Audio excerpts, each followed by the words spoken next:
Temps de 4 minuts. Gràcies, presidenta. Gràcies, senyora consellera, per haver comparegut en esta comissió.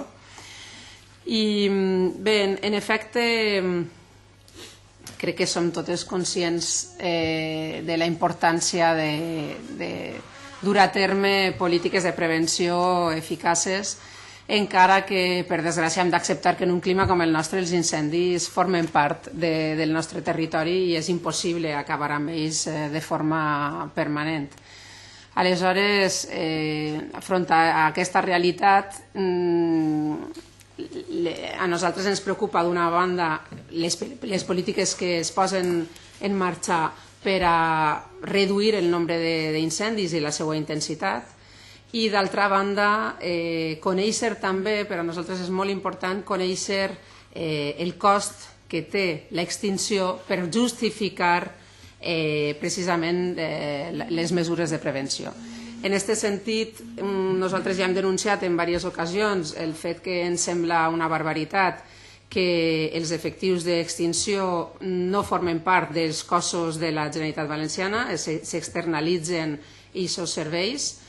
D'una altra banda, hem denunciat, i ho fem de forma recurrent, les condicions en les que estan treballant els treballadors durant l'extinció i també després, és a dir, les contractacions que fa tant Traxa com la gent que ve de Brif, UME, inclús la gent que treballa per a Baersa, són treballs, en la major part, condicions de treball molt precàries, molt insegures i sense dubte que no corresponen al nivell de risc que estan complint. Crec que tenim totes clar que són els herois que a la fi estan afrontant i posant en perill la seva vida per tal de mantenir el nostre territori, però creiem que les polítiques que s'han dut a terme fins ara de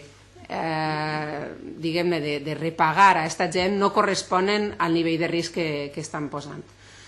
En aquest sentit, ens agradaria saber si la conselleria disposa, la conselleria o presidència, perquè és de veres que vostè ha vingut així a parlar d'incendis, però hi ha algunes competències que no són estrictament de la seva conselleria, si la Generalitat Valenciana disposa d'algun sistema que li permeta comptabilitzar el cost global de l'extinció dels incendis i de cadascú dels incendis. Creiem que són dades fonamentals la de disposar d'aquest cost tant per part dels efectius que venen de l'Estat com les que posa a disposició la pròpia Generalitat Valenciana per tal d'evitar les xarxes mafioses que han existit fins ara. Nosaltres hauríem demanat una auditoria del cost dels incendis de l'últim decenni, però a la fi l'auditoria l'està fent la Fiscalia, no l'haurà de fer la pròpia Generalitat, ja que hi ha molt, diguem que hi ha hagut molt poca claritat de la forma en què els diners dels valencians i les valencianes s'han gastat en l'extinció d'incendis. En aquest sentit pensem que és fonamental començar a donar, a ofrir aquesta transparència i a garantir que els costos i com es distribueixen es duen a terme. Un altre problema que veiem és el de la coordinació entre les administracions competents en el moment de l'extinció. L'altre dia ens contaven que a Artana va arribar l'Esbrif i no tenien ni un mapa i estaven en un pendrive sense un ordinador.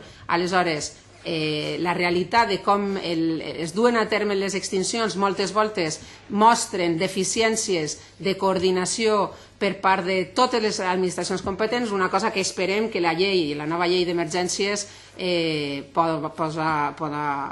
acabe amb aquests problemes de coordinació. I ho deixaria així. Moltes gràcies.